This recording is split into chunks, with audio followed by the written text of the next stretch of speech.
खबरों के रुख करते हैं, जहां बीजेपी के राष्ट्रीय अध्यक्ष नितिन नवीन के 2 दिवसीय दौरे का आज आखिरी दिन सुबह 11 बजे और मांझी में प्रदेश अध्यक्ष आदित्य साहू के आवास पर करेंगे अल्पाहार। दोपहर 12:15 में प्रदेश कार्यालय में महत्वपूर्ण बैठकों का दौर जारी रहेगा। जिलाध्यक्षों, जिला प्रभारियों, मीडिया प्रवक्ता, सोशल मीडिया और आईटी सेल के साथ करेंगे संयुक्त बैठक। दोपहर 2 बजे से प्रदेश पदाधिकारियों और सभी मोर्चों के प्रदेश अध्यक्षों के साथ संगठनात्मक बैठक, संगठन विस्तार, आगामी चुनावी रणनीति और वर्तमान राजनीतिक परिस्थितियों पर भी होगा मंथन।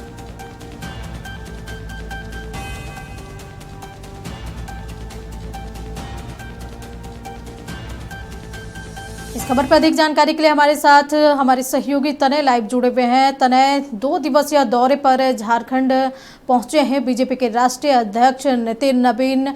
आज बैठकों का दौर होना है, कितना महत्वपूर्ण माना जा रहा है आज का दिन? देखिए, पहले दिन भी देखा इन कार्यकर्ताओं के साथ बैठक की थी। पहली बैठक सांसद विधायकों के साथ हुई थी, उसमें भी तैयारी की गई थी कि किस प्रकार से आगे की रूपरेखा होनी चाहिए, कैसे आंदोलन होना चाहिए, कैसे राज्य में परिवर्तन आए।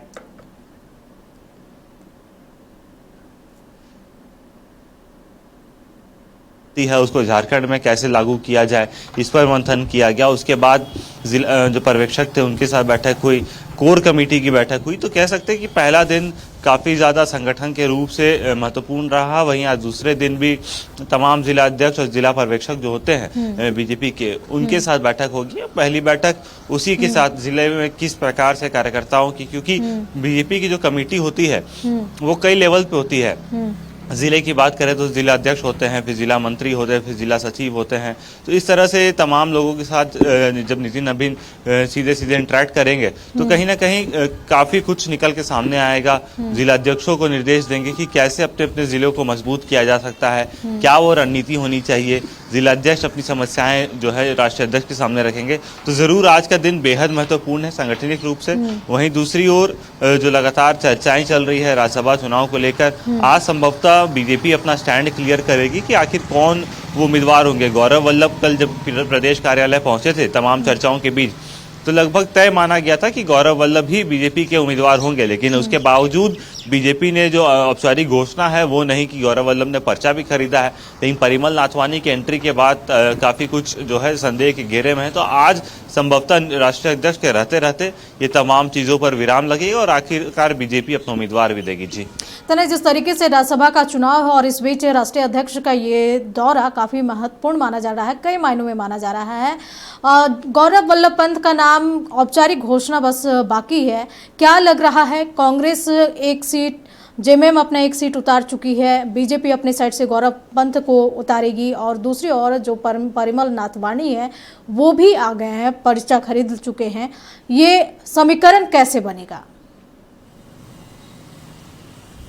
देखिए, बिल्कुल पहली चीज से कि जिस प्रकार से झारखंड मुक्ति मोर्चा ने प्रेस कॉन्फ्रेंस कर कहा था कि हम 2 उम्मीदवार उतारेंगे, दोनों सीटों पर देंगे। लेकिन कल जो चीजें निकल के सामने आई कि कांग्रेस और जेएमएम में सहमति बन गई है कि एक एक सीट पर उम्मीदवार रहेंगे। कांग्रेस की ओर से प्रणव झा रहेंगे तो वहीं जेएमएम की ओर से बैद्यनाथ राम रहेंगे। लेकिन परिमल नाथवानी जब मुख्यमंत्री से मिलने गए, झारखंड आए, पर्चा खरीदा, तब इन चीजों पर एक बार फिर से संदेह बनता है कि किस प्रकार से ये रणनीति रहेगी। क्या परिमल नाथवानी को थर्ड मैन की तरह रखा जाएगा कि दूसरा ऑप्शन रखा जाएगा जेएमएम की ओर से, या बीजेपी के साथ मिलकर उनको समर्थन दिया जाएगा, या परिमल? तमाम चीजों पर अब चर्चाएं जो है वो तेज हो गई है, चर्चाओं का बाजार गर्म है। क्योंकि परिमल नाथवानी की एंट्री पहले भी देखी गई थी। परिमल नाथवानी थे, उनको समर्थन मिला था, वो राज्यसभा गए थे झारखंड से। लेकिन अब दोबारा से जब वो आए हैं, वो भी ऐसे समीकरण के बीच जब कांग्रेस और जेएमएम के बीच लगातार खींचतान हो रही थी, जेएमएम के बिना सहमति के, बिना बातचीत के कांग्रेस ने उम्मीदवार दे दिया।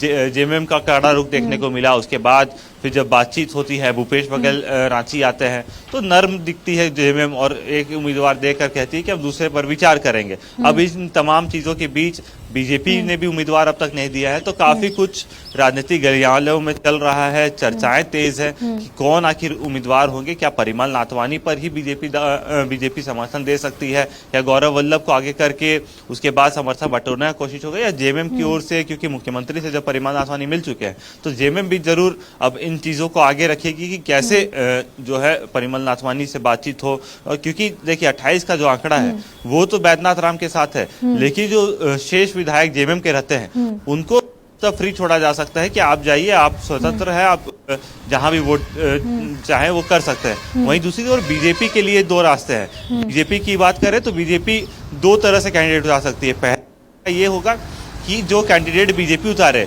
उस पर छोड़े कि आप अपने स्तर से देखिए कि कैसे आप को समझाते हैं, कैसे समर्थन बटोरते हैं। लेकिन अगर पार्टी स्तर से बीजेपी उम्मीदवार देती है कि पार्टी को जब समर्थन जुटाना है तो पार्टी फिर राष्ट्रीय नेतृत्व के मर्जी के जो है उम्मीदवार देगी, जो कि गौरव वल्लभ हो सकते हैं। अब इन तमाम चीजों पर जरूर चर्चा हो रही है, देखना होगा आज संभवतः दोपहर तक ये तमाम चीजों पर विराम लगे है। जी तरह जिस तरीके से जो आंकड़े हैं, आंकड़े एक सीट का किसी के पास क्लियर नहीं है, ना ही कांग्रेस के पास है, ना ही बीजेपी के पास है।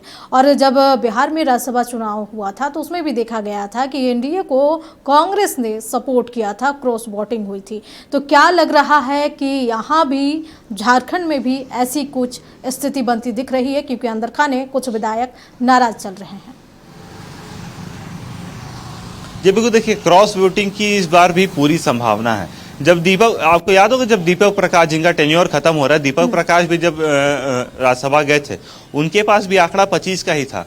25 के बाद फिर वो समर्थन जुटाते वो 31 वोट पड़े थे उनको, क्योंकि जो क्रॉस वोटिंग हुई थी। अब दोबारा से परिस्थितियां वही है कि 24 एनडीए के पास है, जो 4 विधायकों का उनको समर्थन चाहिए, ना सिर्फ 4 बल्कि 5, क्योंकि एक अतिरिक्त ही चाहती है, कोई भी पार्टी एक वोट अतिरिक्त चाहती है कि क्योंकि राज्यसभा चुनाव है, कभी भी फेरबदल हो सकता है। लेकिन उसके लिए भी 29 का आंकड़ा बीजेपी चाहेगी, अगर जो भी उनका उम्मीदवार होता है उसे जिताना है तो इन तमाम चीज़ों पर जरूर विचार हो रहा होगा। कांग्रेस की ओर से बात करें तो कांग्रेस को मजबूरन जो है अपना उम्मीदवार उतार के जेएमएम का समर्थन चाहिए होगा, साथ ही साथ राजद और माले का भी समर्थन चाहिए होगा। हालांकि राजद और माले से अब तक कोई बातचीत हुई है कि नहीं गठबंधन पर, यह संदेह है, क्योंकि लगातार राजद की ओर से कहा जा रहा है कि हमें दरकिनार किया जा रहा है, हमसे कोई विचार विमर्श नहीं हुआ है। वहीं माले की ओर से भी, माले के 2 विधायक हैं, उनका भी कहना है कि हमसे कोई विचार विमर्श नहीं हुआ तो हम कैसे आगे आएंगे।